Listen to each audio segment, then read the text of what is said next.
Hi guys, it's Kimmy. My fingers are all inky. I love it.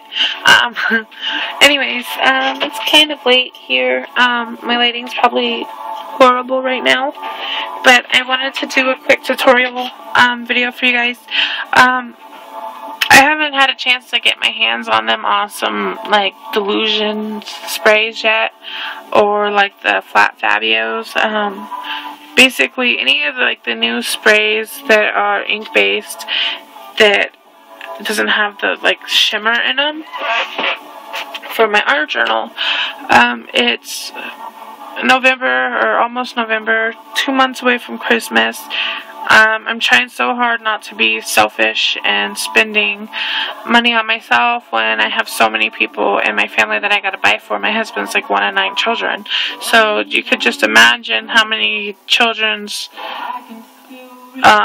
they have on top of his 9 siblings, plus my family and everything. And then we have our little boy. So Christmas around here is normally like a huge occasion in my family, so I'm trying so hard not to be selfish and spending crafting money on me for at least until January. So yeah, to the point.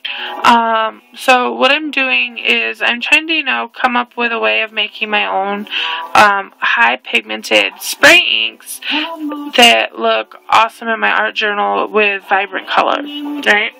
So this is what I've come up with, and I'm trying to find my heat gun so I can show you, but I have seemed to lost it. I don't know what I did with it. So I'll show you how I came up with what I came up with, and then I will show you at least one color on an art journal page. So I got here, this is a hot pink color.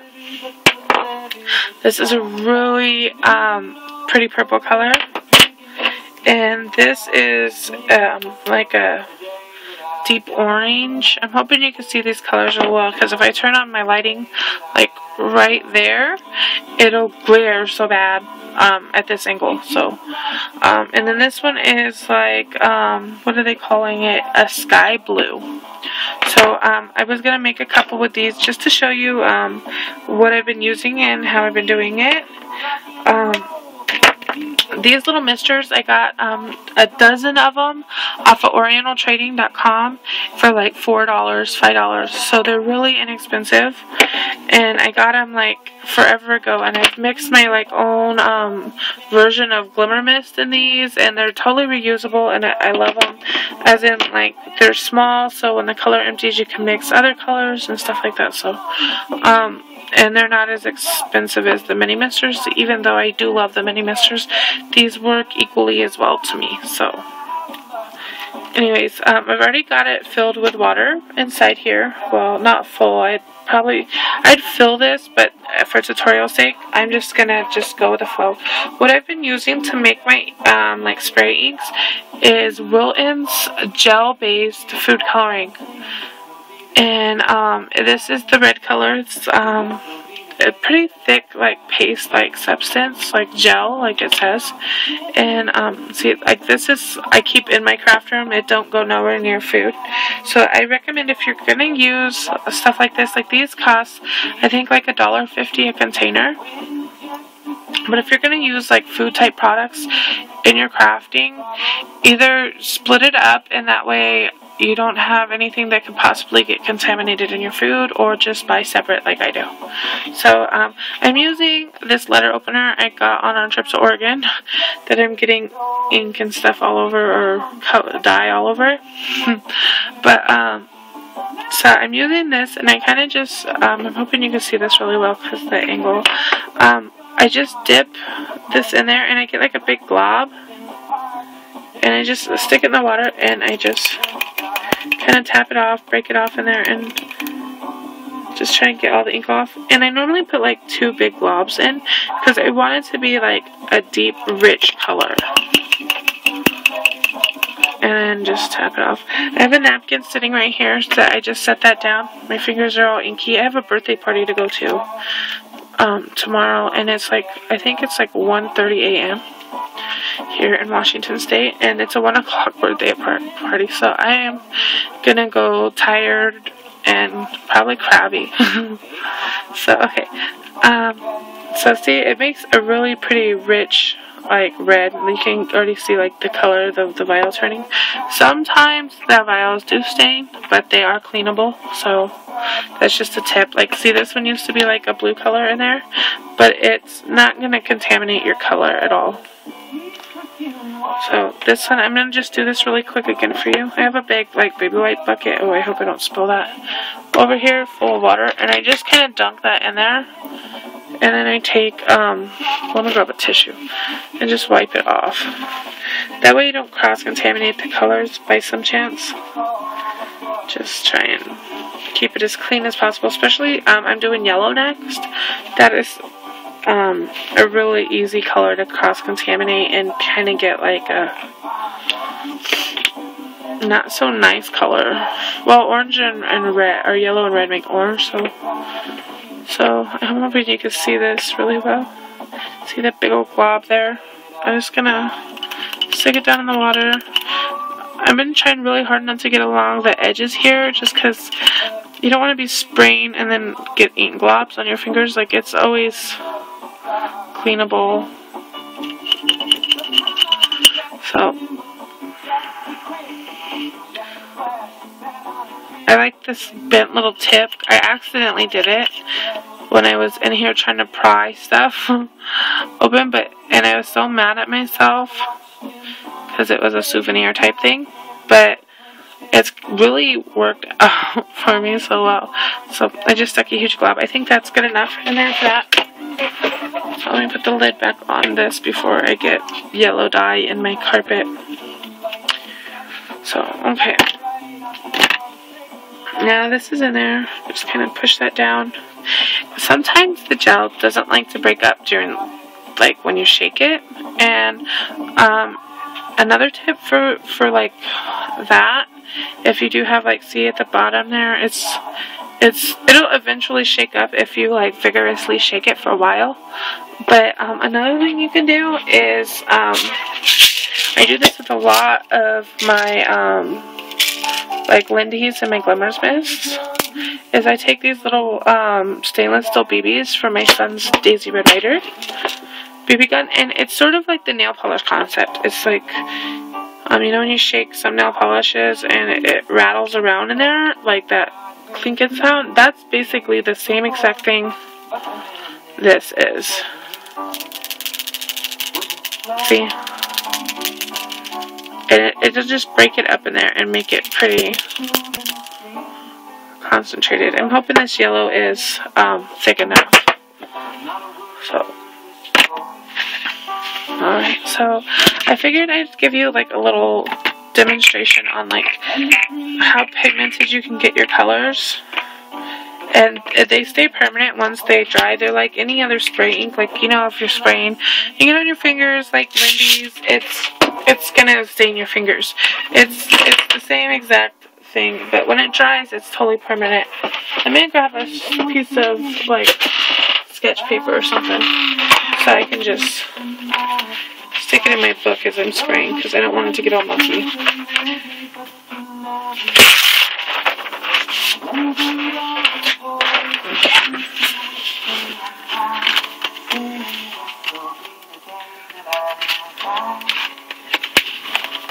Okay, here's my next page. So I'll just stick this in here so it kind of gives it a barrier. And then I need, right, I'm just going to stick something on my table. I'm hoping that is enough, but probably not, right? Maybe. Try not to take forever. This is my alcohol ink mat, but it'll work. So that's why it's all. I'm going to move really quick. Okay, there we go. Okay, the first color I'm going to use is the hot pink, of course, right? Sometimes you gotta start the spray. I washed out everything, so,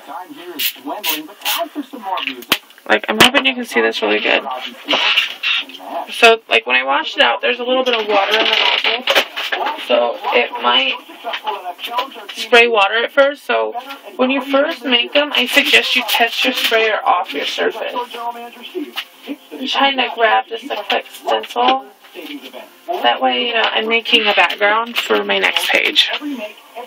I wish I found my heat tool so I can dry this really quick, because I don't want the colors to necessarily bleed into each other.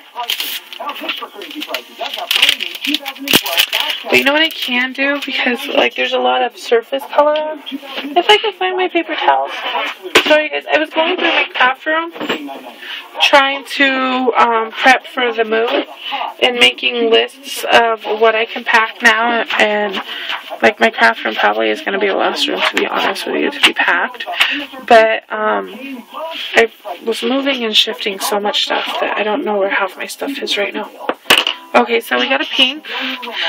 This is a stencil by Crafter's Companion. Sorry, you guys, I always do this. Crafter's Workshop, the Crafter's Workshop, and this one is called Fish Scale. And I'm just going to lay it here and hope for the best. The next color we're going to use is orange.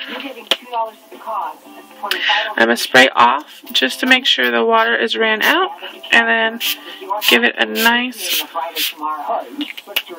spritz. And I'm going to pat dry my stencil really quick. Okay, see what I mean? Like, it's a pretty vibrant color.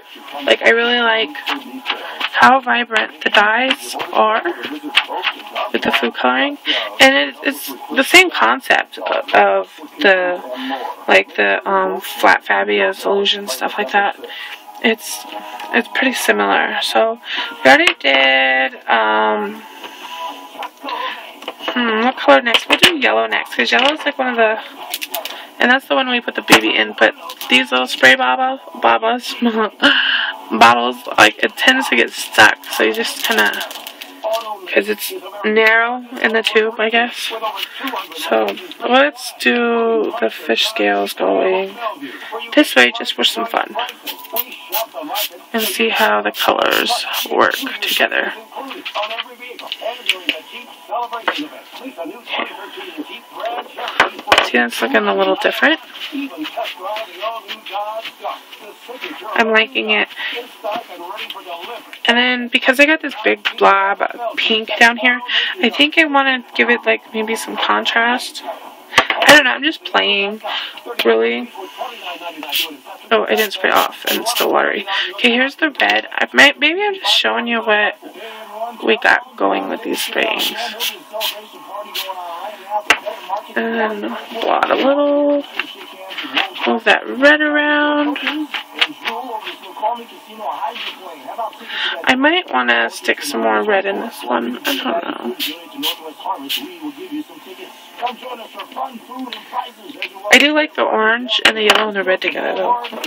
And then let's put some blue on there, just because we haven't played with the blue yet. See how deep and rich these colors are? I'm liking that. And when the blue and the yellow is splitting, it's making a green. And I don't even have a green, so I like that too. And then the purple, just for show. I love the purple. I tested the purple already to see. Oh, see, they're getting a little muddy. Maybe if I hurry up and get it before it gets muddy.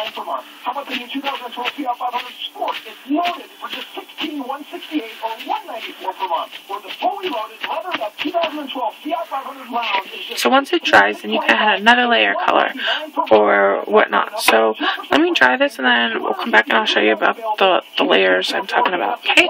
See you in a sec. Hi guys. Okay, this is I got it all dry, and I wanted to show you like what you can do once you got it dry. So I pulled out some stencils. Well, I pulled out a stencil and then some sequin waste, and then I was just kind of give you a rough idea. And this is sort of just building a background page to a art journal, and yeah, so let's wing it. Okay, this is some sequin waste. A lot of people know what that is, especially in the mixed media world. And I'm going to grab some of that fabulous blue. And I think I'm going to put some down here. Just playing around. A lot of my art journal pages come from just winging it and playing around. Okay, and then let's put that over here. Oh, I should have did a reverse instead of wasted that, but oh well. I do take like my paper towels that are on the side and stuff, and like this overspray and stuff, I'll rip that up and I'll stick it in an art journal. So that's just another idea. Like if you look at some of my art journal pages and stuff that I've worked on, I'm normally working with like a paper bag or newspaper or something, because it works really, really good in an art journal page.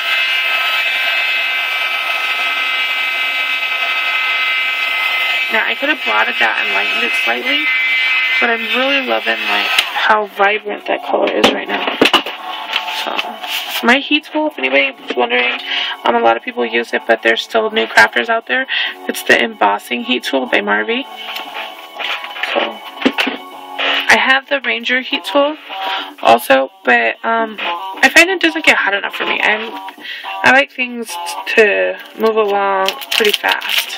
And so that's why I like that one. I also have the Martha Stewart heat tool, and I like that one also. It's a pretty good one. And I hear they make a pink one, but I'm not sure. And I was thinking about getting that just because it's pink. Okay, this is another Crafter's Workshop stencil. And this one is in flames. So, let me grab it really quick. And I really like the flame.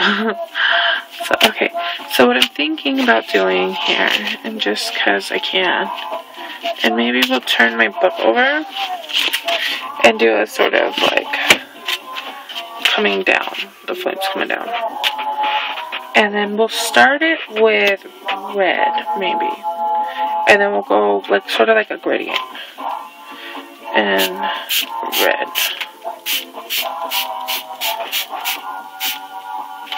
And then, oh, I was using orange. How funny. I was going to do red.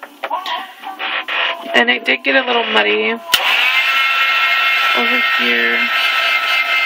That's okay. I think I need to block. Okay, let me move my book over so I can kind of tap that off onto here. Stick that right there now. Let me get another paper towel and blot. Because, there we go, that is looking good. It's sort of like a ghost flame now. How cool is that? Okay, so, let me dry that really quick again. And then I'm going to try and line my stencil back up and go in with some red, since I did orange already. Or maybe some hot pink. Hot pink would be cool. Orange and hot pink. Okay, so which side did I think I got this side. Trying to figure out where it was. This goes. Oh, am I not doing it right? Because this looks like. Maybe it goes like so. I want it to line up. How yucky is this? Did I have it that high? No. Do I have it backwards? Sorry, guys. Let's see. It's like a puzzle. It looks like...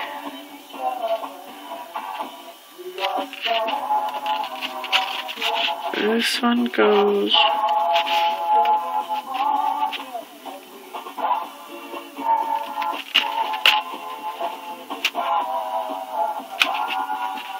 And it looks like it goes like this.